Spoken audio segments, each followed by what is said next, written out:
I'm actually not going to talk about our ELD a whole heck of a lot. We have an ELD, so that's what you kind of need to know.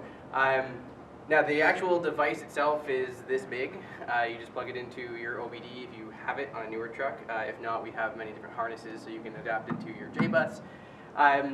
It's obviously on the FMCSA list. We've been registered since November of 2017. It's built exactly to the specs of the mandate, all the way down to the little nitty-gritty things that make life kind of annoying for admins and for drivers, but it has to be there because as of right now it's in the law. We're a member of the CVSA. We have contacts with the FMCSA, contacts with Transport Canada. We attended actually some of those ANPRN meetings, and we put in our own suggestions. We're pretty active when it comes to trying to make it a little bit easier for drivers and for admins, because we actually see how kind of annoying it is to use the ELD. We've got over 1.6 million of these devices out in the world, so we are worldwide. And in the ELD, the one thing I want to talk about on the ELD side that is kind of a standard ELD feature, but I wanted to mention it, is we have over 40 rule sets that are baked inside of the ELD itself. Now you just use a tablet or a phone, so your driver, so you can have a phone, like a tablet like this or a phone, anything like that. But one thing that Dave mentioned was if the ANPRM eliminates the 30-minute break. We've already got a rule set for that. So if that is something that happens, and the FMCSA lets you use that new exemption right away, we have a rule set for it. We actually won't have to wait that year.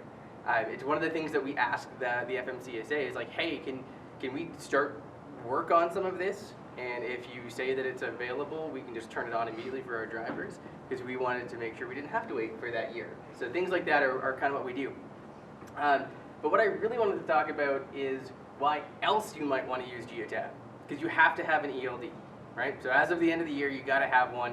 I want to talk a little bit more about how you can get a whole bunch of extra stuff out of that ELD. If you're paying for it, why not get some benefit from all of the other features that particular device can bring you? And maybe you can kind of think of it as, well, I'm paying for some of those things that are actually really important to my business, and then the ELD, that's actually free. And I like to think of it that way, because that way you're not really paying for the thing that you don't really like or the thing that you have to buy. So I want to talk about some of the innovative features that we have in our ELD, things that save you time, make it a lot easier for drivers to actually use it. I want to talk a little bit about our live map and our breadcrumb trail. Since it is a telematics device, you kind of expect to see it, so I want to show a little bit of that.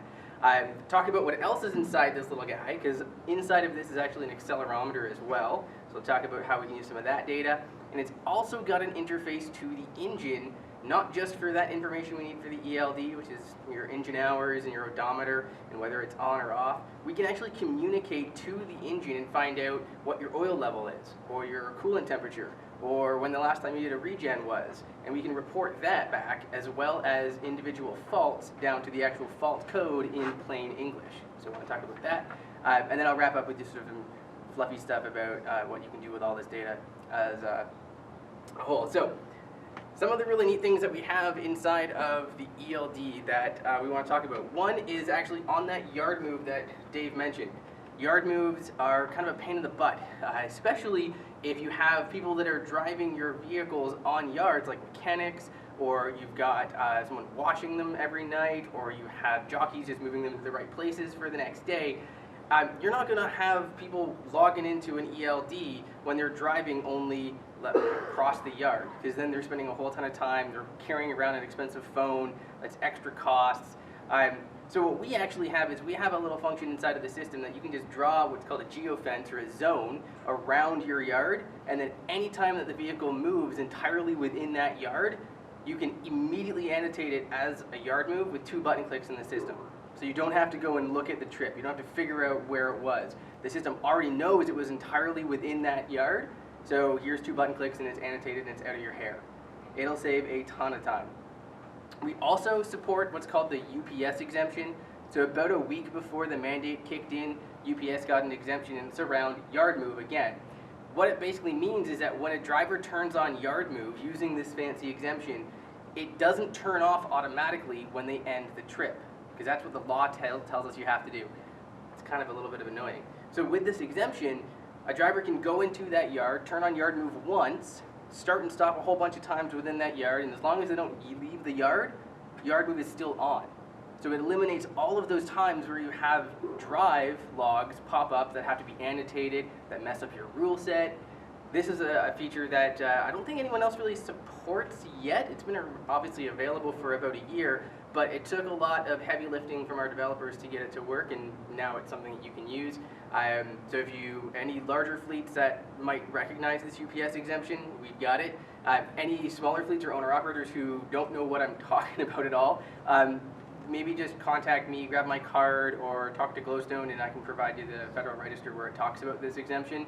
It's kind of a game changer because it's automatically doing something, and the FMCSA traditionally has not let us do anything automatic except for the 2 things they originally put in the mandate. So this is a really cool exemption, and we've got it. It's in testing right now, and it's most likely going to be available in a month or 2 across everyone's solutions.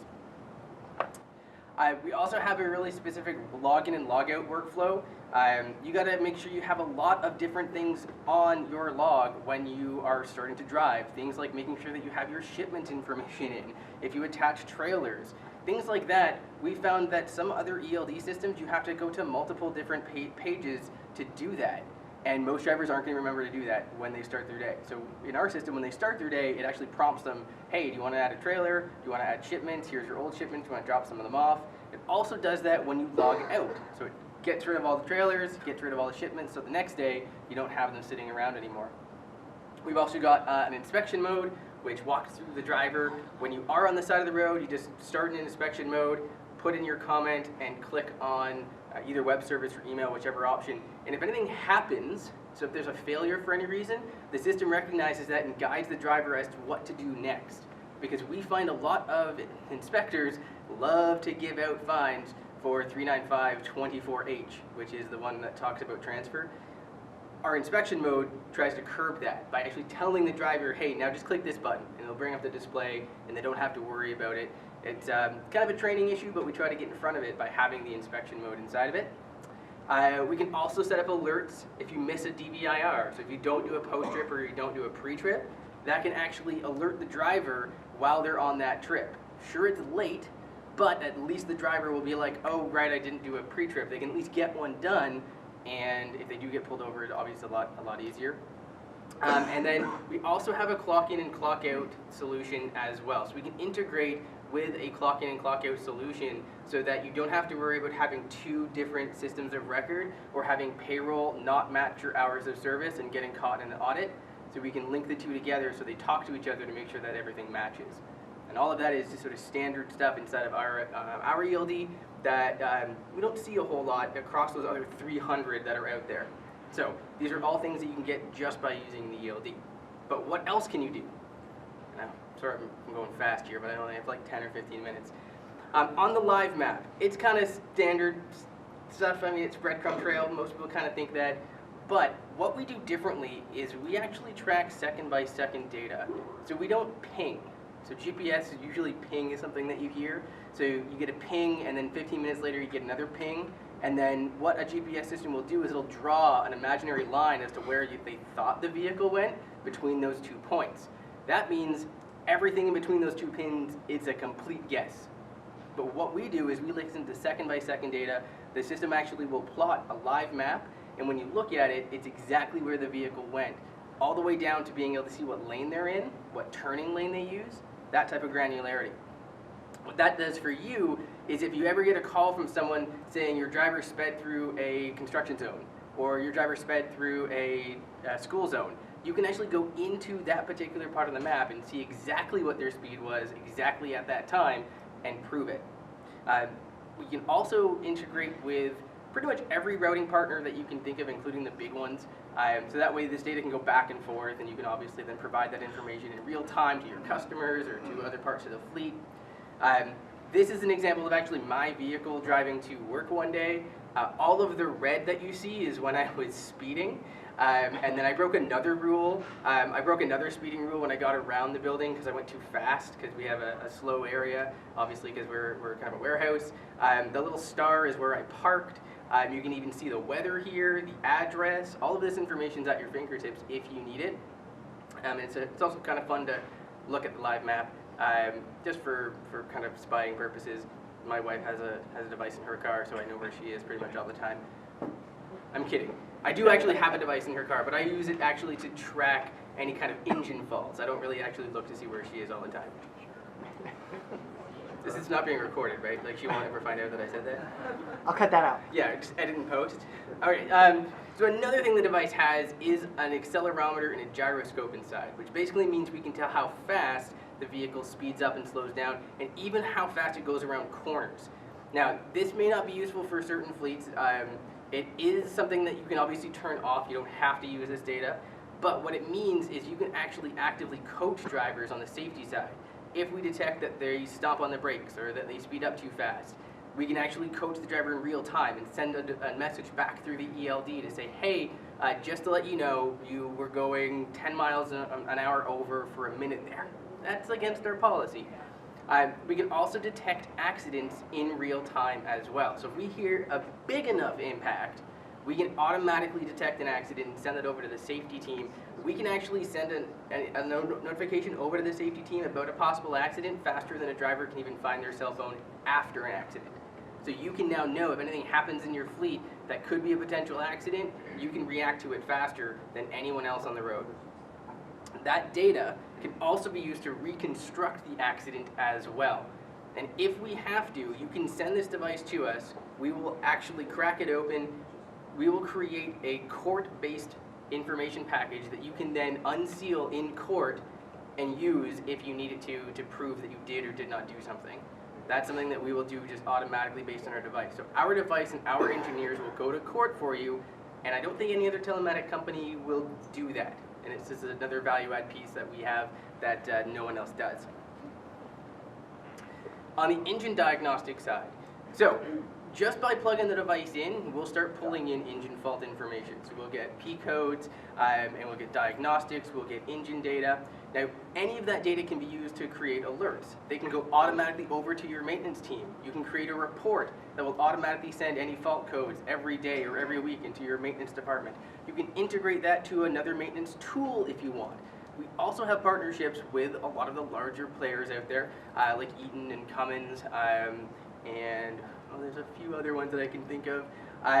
But those are our integrations. If you already use, we can shoot that information into Cummins On Command, and they'll obviously use it. It's much, much better to have that data at your fingertips than having to worry about a driver remembering that the coolant light came on or that there's a check engine light that came on. And also, we can use this data to trend to find out when things are going bad. For instance, battery life. So you can actually trend the battery life of one of your vehicles and know when to replace the battery before the truck gets stuck on the side of the road. Because you can see it as the cranking value starts to go down. And once it gets to around that like 12, 12.5 range, you'd probably want to yank it out and replace it. We can also track fuel level. We can track idle time.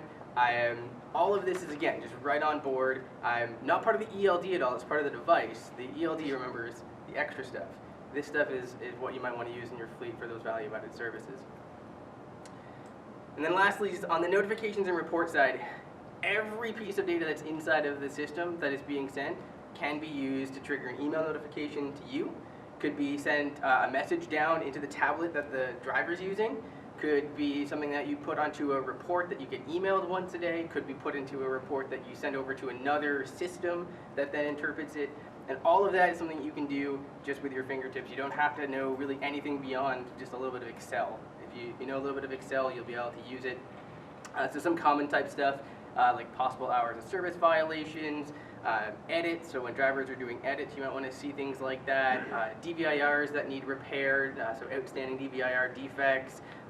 Those fault codes might want to come out into a report. But really, it's an unlimited list. Anything that you can think of, as long as the data is there, you can push it out, and it's yours to use however you see.